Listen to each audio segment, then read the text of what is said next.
काँग्रेसच्या फुटलेल्या आमदारांवर कठोर कारवाई केली जाणार आहे। 7ही आमदारांवर पक्षातून निलंबनाची कारवाई होण्याची शक्यता आहे। येत्या 2 दिवसांमध्ये ही कारवाई होऊ शकते आहे। मल्लिकार्जुन खरगे आणि के.सी. वेणुगोपाल हे याबाबतची घोषणा करणार आहेत।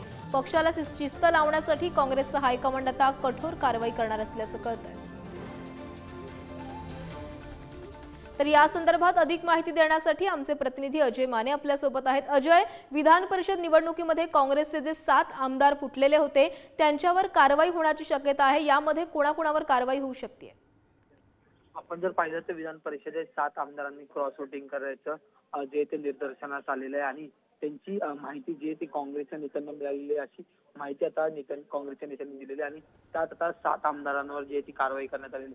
तर आपण पाहिलं तर शंकेची डाल जी आहे ती आता जर पाहिलं तर जिशान सिद्दीकी असतील किंवा मग लक्ष्मण खोसकर असतील, सुलभा खोडके असतील, त्यानंतर मोहन आंबर्डे असतील अशा नावांवर जे ती येऊन थांबले। त्यामुळे नेमकं आता कोणत्या 7 जणांवर कारवाई होणार हे पाहणं महत्त्वाचं ठरणार आहे। कारण की 5 नावं जी आहेत ती एकदम उघड आहेत, पण आधी 2 नावं कुणाची आहेत, त्या शिशिर शिंदे सुद्धा आहेत का यांचंही नाव चर्चेत आहे। त्यामुळे ह्या नेमक्या कोणत्या आमदारांवर कारवाई होणार हे पाहणं महत्त्वाचं ठरणार आहे। पण थेट राष्ट्राध्यक्ष मल्लिकार्जुन खरगे यांच्याकडून ही कारवाई होणार आहे। त्यामुळे निलंबन जे तर त्यांच्या पक्षातून केलं जाईल, पण त्यांच्या आमदारकी वर्गात येणार की नाही हे सुद्धा पाहणं महत्त्वाचं ठरणार। धन्यवाद अजय, तुम्ही दिलेल्या सविस्तर माहितीसाठी।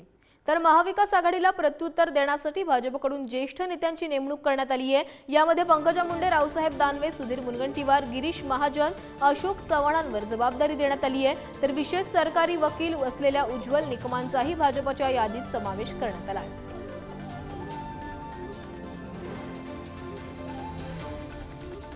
तर कोणकोणत्या नेत्यांवर जबाबदारी आहे बघूयात। पंकजा मुंडे, रावसाहेब दानवे, सुधीर मुनगंटीवारांना नवी जबाबदारी देण्यात आली आहे।